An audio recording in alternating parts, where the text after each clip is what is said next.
Welcome back. Again, let me introduce myself. I'm S.V. Gokulavashni from the Department of Food Technology in SNS College of Technology. In today's session, we will discuss the conservation of mass and energy, which are the fundamental principles in food processing engineering. Before we begin, let us have a small recall in a food process. In a food processing, the material enter, get processed and leave. To design an efficient system, we must account for everything that enters and exists. Okay. In this lecture, we will learn conservation of mass, conservation of energy, how to apply this principle in food processing, and how to build a simple models. In a food processing, efficiency is very important. We aim to reduce the waste, save energy, and maintain the product quality. To achieve this, we must carefully track all the input and output. The fundamental processing transforms the raw material to meet the needs of the people, like storage, transportation, and commercialization. Engineers must empathize with the critical goal of minimizing the waste and maximizing the quality of the final product. Every gram of material and every joule of energy must be accounted for. And also the core insight of the processing is the deep understanding of the composition and property changes during the handling and processing.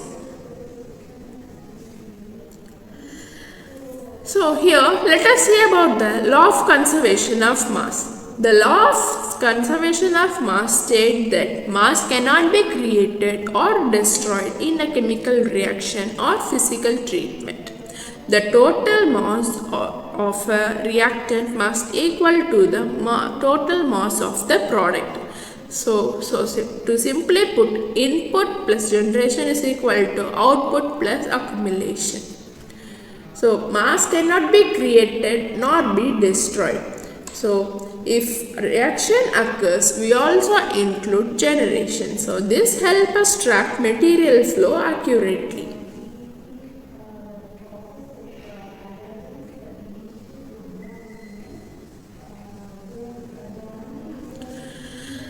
The law of conservation of energy is similar to the law of conservation of mass, but the total energy entering the system plus energy added equals the energy leaving the system.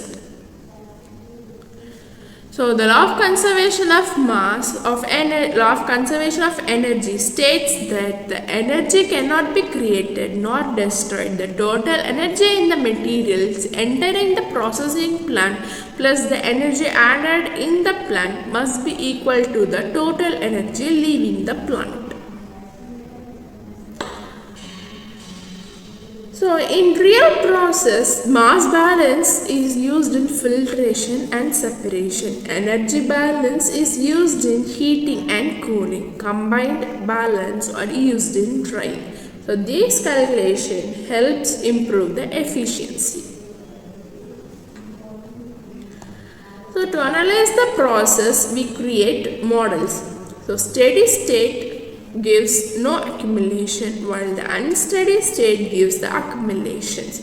These models help engineers design and optimize the process. To summarize, mass and energy are always conserved. These principles help in process design. They improve the efficiency and reduce waste.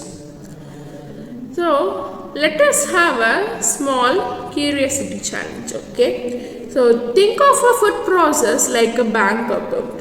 Inputs are the deposits, outputs are the withdrawal, and accumulation is your balance. This analog makes the concept easy to understand.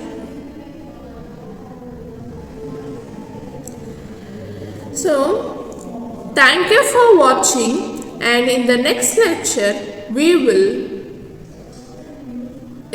lecture we will apply this concept to the real food processing systems. So stay tuned and keep learning. And here are some reference for your information, and you can go through these books if you have any doubts. Thank you. See you in my next lecture. Bye.